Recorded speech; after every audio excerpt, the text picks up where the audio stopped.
Mesdames et messieurs, je regrette de ne pas pouvoir être avec vous aujourd'hui, mais je tenais à vous adresser quelques mots pour cette 4e édition du Paris-Saclay Spring.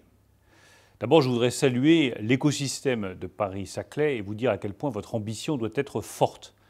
Vous représentez déjà 40% de la recherche publique et privée de la région et 15% de la recherche publique et privée de l'ensemble du territoire.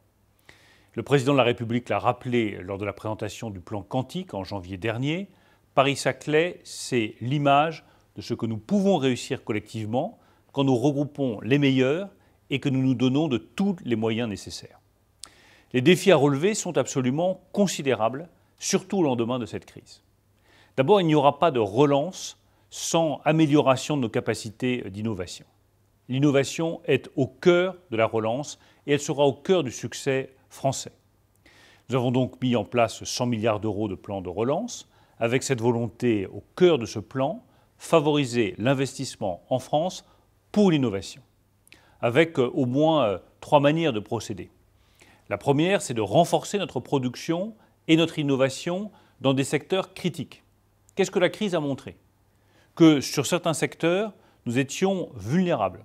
La santé, l'agroalimentaire, la chimie, l'électronique, avec notamment les semi-conducteurs, les télécommunications. Nous allons donc encourager avec France Relance le développement de la production dans ces secteurs et nous allons recréer des chaînes de valeur dans ces secteurs stratégiques.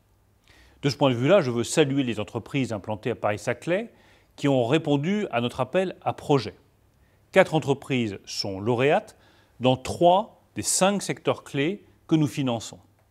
Je pense à Quandela dans le secteur de l'électronique, qui est stratégique dans la chaîne de valeur des technologies quantiques, Nanoe dans le secteur des intrants, Cell4Cure, qui est bien connu et spécialisé dans les médicaments de thérapie génique et cellulaire. Ce sont toutes ces entreprises innovantes qui vont nous permettre de restaurer notre autonomie stratégique dans des filières où nous avions vu qu'il y avait des lacunes. Nous allons aussi investir pour que la France reste leader dans des secteurs où nous étions déjà très performants. Je pense à l'aéronautique, je pense aussi à l'automobile. Nous allons donc accompagner la modernisation et la diversification de centaines d'entreprises en France dans ces secteurs-là. Je pense par exemple à WinMS à Orsay, qui va développer un nouvel équipement de protection électrique pour les installations des futurs avions, en s'appuyant sur une technologie qui a été développée dans les laboratoires du commissariat à l'énergie atomique. Nous allons aussi financer la recherche pour l'aéronautique. Paris-Saclay regroupe les établissements de recherche et développement, la plupart des grands acteurs industriels du secteur aéronautique français, Safran, Airbus, Thales, Dassault. Il va donc en bénéficier largement. Enfin, la troisième façon, c'est d'améliorer notre fiscalité et notamment de baisser les impôts de production. Ça fait des années qu'on nous explique que nous avons des impôts de production qui sont trop élevés par rapport à nos voisins, notamment allemands. Nous avons pris la décision avec le président de la République de baisser de 10 milliards d'euros dès cette année 2021 les impôts de production pour relancer l'attractivité du territoire et nous permettre de recréer des emplois dans le secteur industriel. Nous voulons donc agir pour l'industrie, mais aussi sur le plus long terme pour la recherche et pour la formation. C'est un des enjeux du plan de relance. Le plan quantique qui a été présenté à Saclay par le président de la République est un de ces modèles d'excellence. Nous allons le financer grâce au 4e programme d'investissement d'avenir et grâce au plan de relance à hauteur de 1,8 milliard d'euros. Le 4e programme d'investissement d'avenir, c'est pour le plan de relance 11 milliards mobilisés dès 2021-2022 pour accompagner cette relance.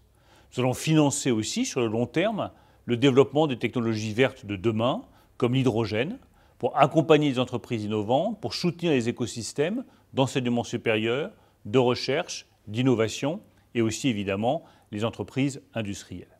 Notre objectif, c'est que nos établissements, nos centres de recherche soient à la pointe de la compétition mondiale.